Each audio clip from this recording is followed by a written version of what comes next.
În adâncurile întunecate ale pământului, acolo unde metalele grele și toxice se întâlnesc cu forțele neiertătoare ale timpului, se petrece uneori un miracol cromatic. Imaginați-vă o piatră atât de rară, încât marea majoritate a lumii nici nu-i poate pronunța numele, și atât de vibrantă, încât pare să fie absorbit întreaga prospețime a unei livezi de primăvară în mijlocul stâncii sterile. Nu este un smarald, nici un jad și nici un turcoaz obișnuit. Este o sarizauaitul, o bijuterie geologică născută din alchimia plumbului și a cuprului, un supraviețuitor delicat al proceselor de oxidare care transformă materia brută în artă pură. Astăzi, pătrundem în galeriile uitate ale istoriei pentru a descoperi povestea acestui rezident discret al lumii minerale, o piatră care ne demonstrează că, în natură, frumusețea cea mai pură se ascunde adesea acolo unde ne așteptăm mai puțin. Alchimia culorii și fragilitatea formei. Pentru a înțelege cu adevărat natura osarizauaitului, trebuie să ne imaginăm un laborator subteran unde elemente aparent contradictorii decid să colaboreze. Această piatră nu este un element pur, ci o simfonie chimică. În centrul existenței sale se află o fuziune rară între plumb, cupru și aluminiu, toate îmbrățișate de grupări de sulf și molecule de apă. Este o compoziție neobișnuită, un amestec de metale grele și elemente ușoare care îi conferă o personalitate unică în tabelul periodic al mineralelor. Dacă ne referim la rezistența sa, osarizauaitul este o dovadă a fragilității elegante. Pe scara Mohs, cea care măsoară duritatea mineralelor de la talc la diamant, el ocupă un loc modest, situându-se între valorile de 3,54. Asta înseamnă că, deși are structura unei pietre, este aproape la fel de delicat ca o monedă de cupru. Nu este o piatră menită să fie tăiată în fațete rigide, pentru bijuterii de zi cu zi, ci mai degrabă o operă de artă care trebuie protejată de asprimea lumii exterioare. Ceea ce fascinează însă cel mai mult la acest cristal este felul în care își alege straiele colorate. Secretul verdelui său hipnotic, ce amintește de lămâile verzi sau de mugurii de primăvară, stă în prezența cuprului. Cu toate acestea, natura nu folosește întotdeauna aceeași pensulă. În funcție de cantitatea de fier care reușește uneori să se strecoare în structura sa, sau de modul în care aluminiul interacționează cu mediul înconjurător, culoarea se poate transforma. Putem întâlni variații ce trec prin nuanțe de turcoaz pal, galben-verzui sau chiar un verde smarald prăfuit. O altă particularitate fascinantă este modul în care osarizauaitul alege să se prezinte lumii. Rareori îl vom găsi sub forma unor cristale individuale mari și transparente. El preferă să crească în agregate microscopice, formând cruste catifelate care acoperă rocamamă ca un mușchi mineral, sau mase pământoase, dense, care par să fi curs peste piatră într-un moment de grație geologică. Această structură îi conferă un luciu variabil, de la unul sticlos, discret, până la unul mat, care invită la atingere, deși structura sa fină ne avertizează să rămânem doar la stadiul de simpli spectatori. Geneza și raritatea sa pe harta lumii. Osarizauaitul nu apare la întâmplare, ci este rezultatul unui proces de transformare lung și silențios. El se formează în ceea ce geologii numesc zone de oxidare ale zăcămintelor polimetalice. Mai simplu spus, el ia naștere acolo unde minereurile de cupru și plumb sunt expuse timp de milenii la acțiunea apei și a oxigenului. Este, practic, o formă de rugină nobilă a pământului, o a doua viață pe care mineralele brute o primesc sub influența mediului înconjurător. De cele mai multe ori, prezența sa este legată de roci bogate în aluminiu, elementul care îi definitivează structura unică. Pe harta lumii, acest mineral este o prezență extrem de discretă. A fost descoperit oficial abia în anul 1961, în Japonia, în mina care i-a dat și numele, Osarizawa. De atunci, geologii l-au identificat în doar câteva puncte izolate de pe glob. Îl găsim în zonele aride din Australia de vest, în câteva mine istorice din Arizona și Nevada, sau în depozitele vechi din Franța și Grecia. Faptul că necesită condiții atât de specifice pentru a se forma îl face să fie unul dintre acele minerale pe care mulți pasionați nu ajung să le vadă niciodată în stare naturală. În ceea ce privește dorința oamenilor de a-l poseda, Osarizawaitul ocupă un loc special. Nu este căutat pentru a fi transformat în bijuterii comerciale, deoarece fragilitatea sa nu ar permite acest lucru. În schimb, el este un sfânt graal pentru colecționarii de microminerale și pentru instituțiile științifice. Valoarea sa nu este dictată de greutate, ci de puritatea culorii și de locația de proveniență.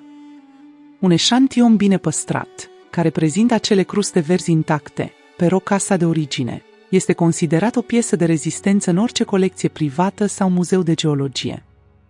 Pentru omul obișnuit, Osarizawaitul rămâne o necunoscută, dar pentru lumea celor care înțeleg limbajul pietrelor, el este un simbol al rarității absolute.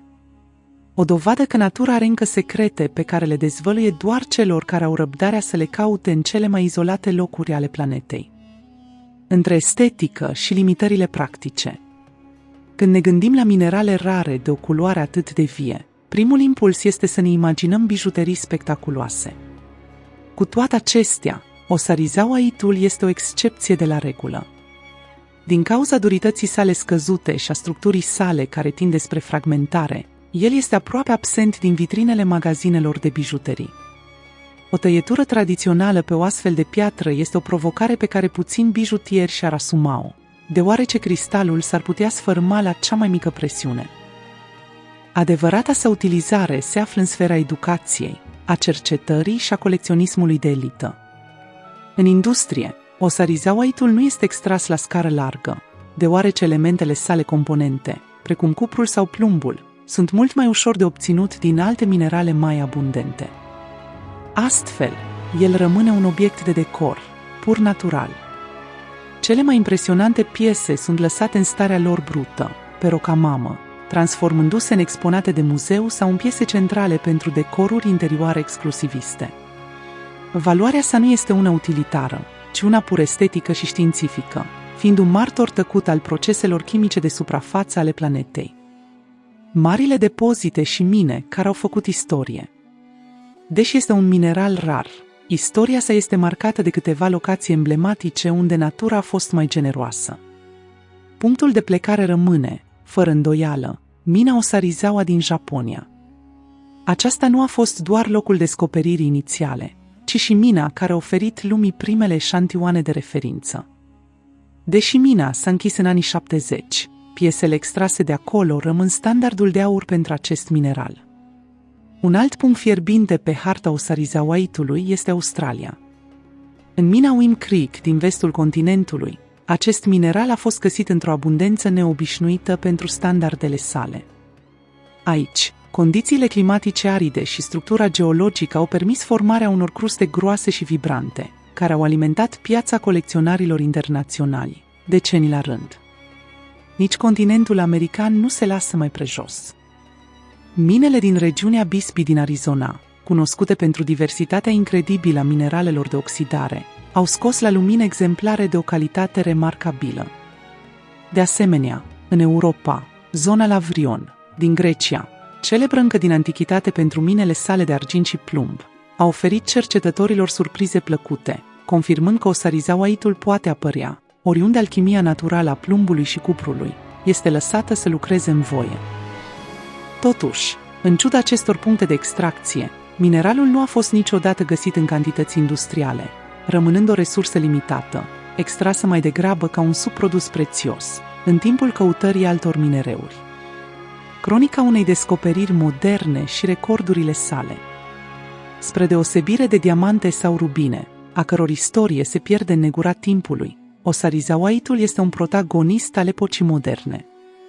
Istoria sa începe oficial în toamna anului 1961, când o echipă de mineralogi japonezi a realizat că verdele crud de pe pereții minei din districtul Akita nu era o simplă variație de malachit, ci o specie complet nouă pentru știință. Această descoperire a declanșat o adevărată vânătoare în arhivele geologice ale lumii, cercetătorii realizând că mineralul fusese, probabil, ignorat sau confundat timp de secole.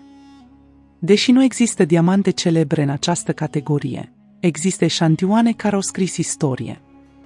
Cele mai faimoase piese provin din Minawin Creek din Australia, unele dintre ele fiind considerate piese de muzeu de neatins, datorită purității culorilor. Un alt exemplar de referință este cel păstrat la Muzeul Național de Natură și Știință din Tokyo, care servește drept etalon mondial pentru ceea ce înseamnă un osarizawait perfect. Fiecare dintre aceste piese rare poartă cu sine povestea locului de unde a fost salvată, înainte ca galeriile minelor să fie închise sau inundate, devenind capsule ale timpului geologic. Spiritul pietrei, între știință și misticism.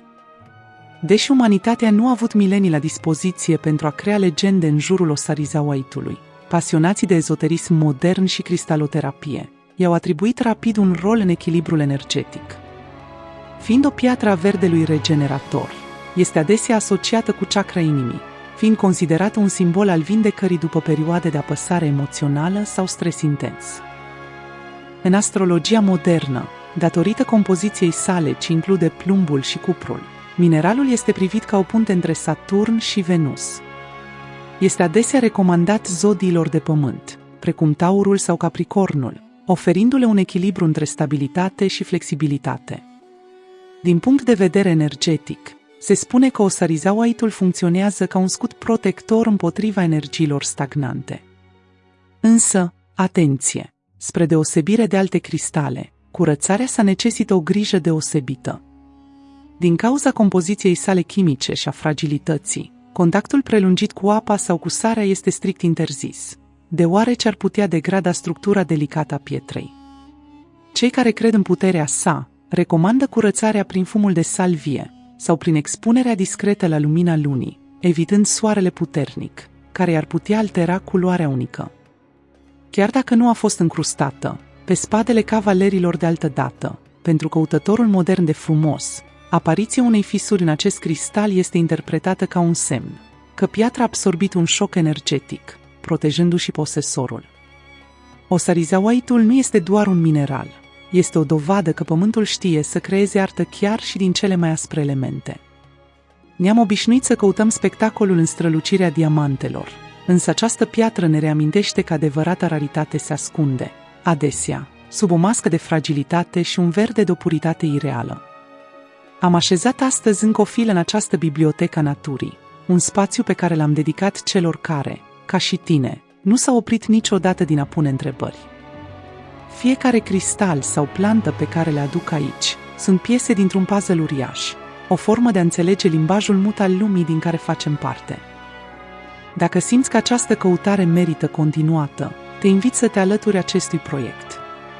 Un simplu abonament înseamnă că vom merge mai departe, umăr la umăr, spre următoarea descoperire, fie că va fi vorba de un mineral născut în întuneric sau de o plantă care sfidează imposibilul. Îți mulțumesc pentru timpul tău și pentru curiozitatea de a privi, alături de mine, dincolo de suprafața lucrurilor. Până data viitoare, nu uita, cele mai fascinante povești nu se strigă, ci se șoptesc. Trebuie doar să știi unde să asculți.